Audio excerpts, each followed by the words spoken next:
വട്ടിയൂർക്കാവിൽ നായർ സമുദായത്തിൽ നിന്നൊരു സ്ഥാനാർത്ഥി എന്നാലേ ജയിക്കുള്ളൂ എന്നൊരു ട്രെൻഡ് അവിടെ ഉണ്ട് എന്ന് കേൾക്കുന്നുണ്ട്. അതുകൊണ്ട് ഞാൻ ആ ട്രെൻഡ് കേട്ടിട്ടില്ല.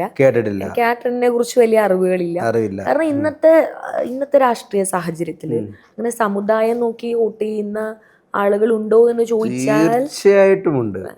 നിങ്ങൾ മാധ്യമപ്രവർത്തകർക്ക് എല്ലാവരും ആണെന്നല്ല, ജനറലൈസ് ചെയ്തല്ല കേട്ടോ പറയുന്നത്. ജനറലൈസ് ചെയ്ത് നമ്മൾ സംസാരിക്കുന്നില്ല. എന്നിൽ പോലും കൃത്യമായിട്ട് മതം നോക്കി, കൃത്യമായിട്ട് സമുദായം നോക്കി, കൃത്യമായിട്ട് അതുപോലെ തന്നെ അളന്ന് മുറിച്ച് വോട്ട് ചെയ്യുന്നവർ ഈ സമൂഹത്തിലുണ്ട് എന്നാണ് പറയുന്നത്. എല്ലാവരും ആണെന്നല്ല. അപ്പം അങ്ങനെ ഒരു എന്താ പറയുക, അങ്ങനത്തെ ഒരു ഇത് വന്നാൽ, പ്രാതിനിധ്യം വന്നു കഴിഞ്ഞാൽ സ്വാഭാവികമായിട്ടും നായർ സമുദായത്തിൽ നിന്നൊരു സ്ഥാനാർത്ഥി വരട്ടെ എന്നൊരു ഇത് വന്നു കഴിഞ്ഞാൽ അത് വൈഷ്ണയ്ക്ക് അനുകൂലമാവുമോ പ്രതികൂലമാവുമോ?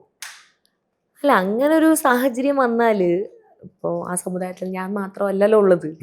നമുക്ക് മുൻപുള്ള വളരെ സീനിയർ ആയിട്ടുള്ള നേതാക്കന്മാരുള്ള സ്ഥലം കൂടിയാണ് വട്ടിയൂർക്കാവ്. വൈഷ്ണ നായർ സമുദായത്തിൽ പെടുന്ന ആളാണ് വട്ടിയൂർക്കാവ് എന്ന് പറയുന്നത്. ആണോ? അല്ല, അതിപ്പോ സമുദായം പറയാൻ ഞാൻ അങ്ങനെ ആഗ്രഹിക്കുന്നില്ല.